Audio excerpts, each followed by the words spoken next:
Magandang hapon mga kabay. So ito yung pangalawa ko na approve repair mga kabay. Ayan, 39290 yung kanyang job order.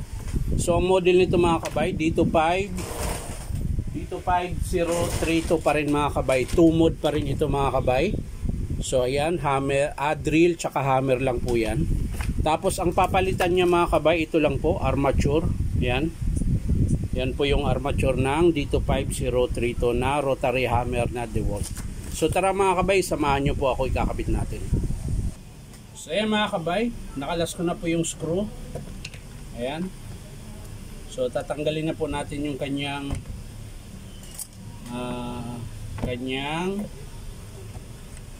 spring sa carbon para hindi po maipit pag hugot natin. Syempre kakalasin din natin yung kanyang lock. Ayan. So iangat lang natin konti yung kanyang carbon brush mga kabay para pag hugot natin ng armature hindi po siya mautot. So ayan mga kabay, okay na yan. So pwede na natin hugutin yung armature. Ayan. So ito pala yung mga kabay, yung napasukan ng parang maliit na lata. Hindi, yung bali nagpalit sila ng armature nito, tapos hindi nila napansin na merong isang bar na nakaipit sa housing, kaya nagkaganito, putol-putol po yung winding niya mga kabayan.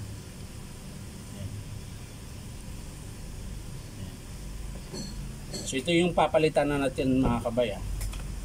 So ito hugutin lang natin ito mga kabay.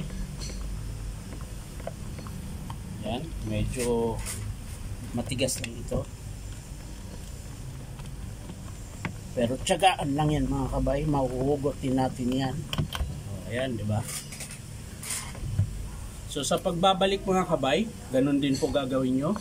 Aalog-alugin nyo lang kasi meron po yung o-ring sa loob, yung rubber. Yun po kasi yung parang maglalak dito sa bearing. So yan mga kabay, babalik natin, ganun din. Uuga-ugain mo lang. Yan, hanggang sa sumagad siya. Ayan. So okay na po mga kabay. Ngayon check natin ulit. Baka meron pa iba na iwan. So ayan mga kabay, wala naman.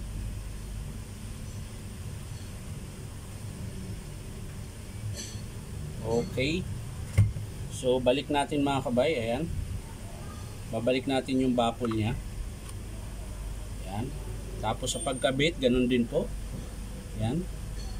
Yung sleeve sa loob mga kabay, hindi ko na kinalas dahil sakto na po yun, lapat na po siya. Hindi na kailangang itanggalin.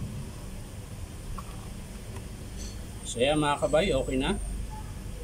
So i-screw na natin.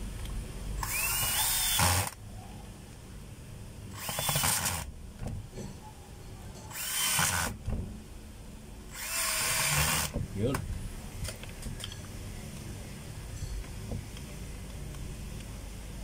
Gamitan lang natin ng flat screw para siguradong sakto yung paghigpit. Ayan. Syempre babalik natin yung spring ng carbon mga kabay. Babalik natin kung saan siya dapat nakapwesto. Ayan.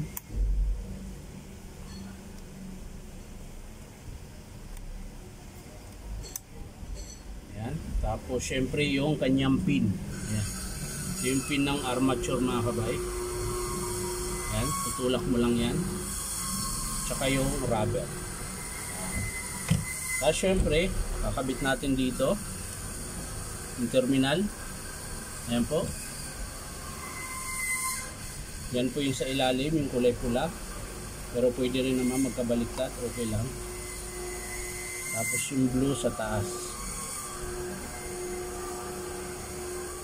Ayusin lang natin yung wiring niya mga kabay.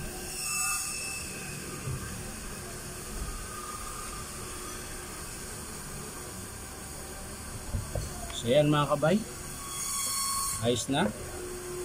So talalagyan na natin yung takip.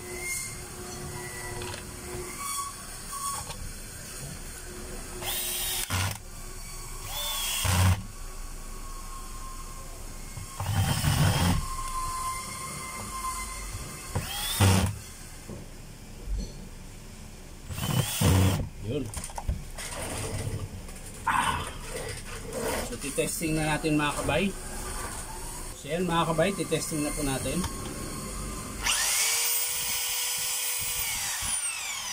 Hammer. Ayan, naka-reverse po yan mga kabay. Puforward natin.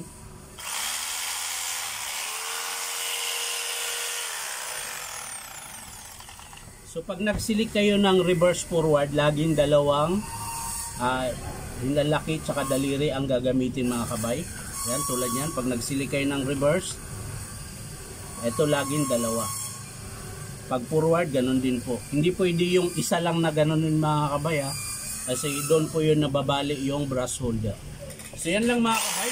Maraming salamat sa panonood at pa-like and share na rin po. At syempre po, subscribe nyo po ito aking YouTube account na Inom Tabay. So maraming salamat mga kabay. Bye-bye.